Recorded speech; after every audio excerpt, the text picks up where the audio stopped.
alto. I also play the bass clarinet. Sometimes I bring that out. All right.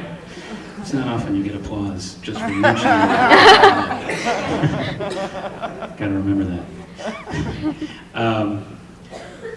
And it was and the only one that I really don't use anymore is the alto. It's just hard for me to feel like I could keep it all together. Something about all the B flat horns, the soprano, the tenor, the bass clarinet, felt like it wasn't that much of a conflict to, I can kind of jump around. But somehow the alto doesn't fit in there. And I love the alto. I mean, a lot of my favorite saxophone players played mostly the alto. The reality of flying around the country, makes it hard enough to even just bring one thing.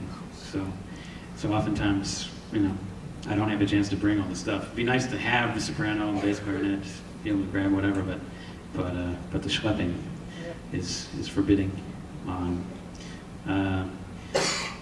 It's kind of important, obviously, to spend time on all of them, but I find that if I practice one and I get better on one, then I'm probably getting better on all of them, because, the main thing is to get better at music, and then you just kind of hear where to go. As long as you have enough together and you have enough idea of how to get a sound on the instrument, it's more like, about the musical choices you make.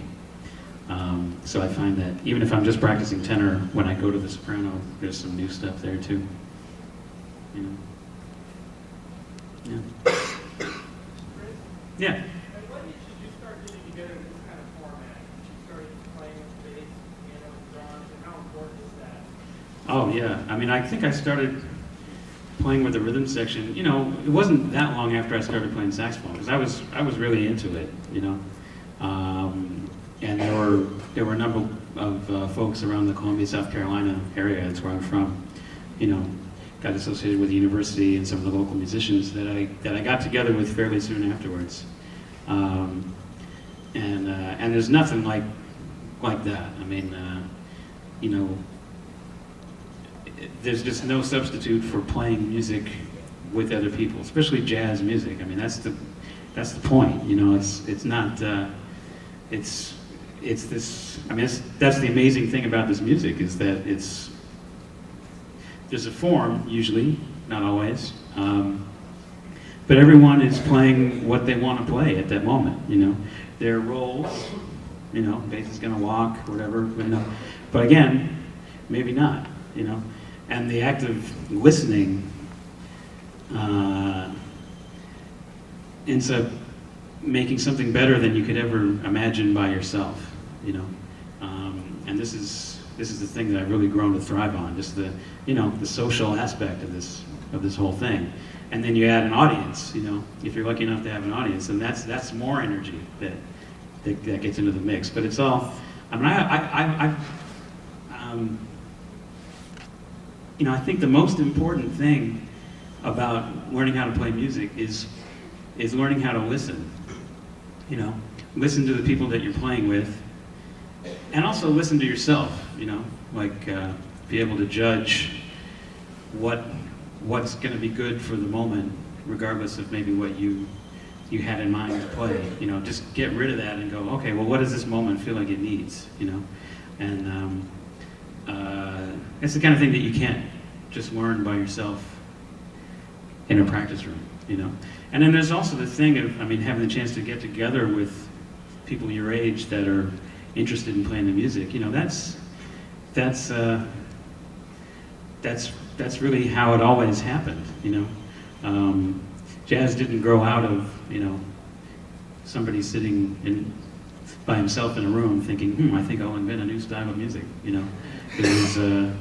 It was a result of a social situation and a sound in the air, and a bunch of people getting together and challenging each other and inspiring each other and listening to each other and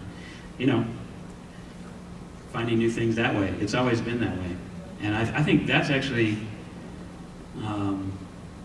maybe even the most valuable thing about a school situation. Is having that opportunity to get together with other young musicians, especially when you don't need to worry about whatever, all the stuff that you have to worry about when you're out of school. like you finally have the time to just get together and do that. And I mean, that's you know, it's always been a huge thing. I mean, it was a great thing for me when I moved to New York City. You know, I graduated from high school and immediately moved up there. You know, and I was at the New School for 1 year, and then I was at Manhattan School of Music for a couple of years, which was great. But really, the most important thing at that time was just meeting all these other young musicians. And we just have sessions at people's houses. You know, people were just hungry to play. Everyone was hungry to play and to, you know, be exposed to things that they had never heard and just try and do something, you know. And that energy was just, you know, the most important thing, I think, for me to be around. Yeah, it's a huge one. So I don't know, like,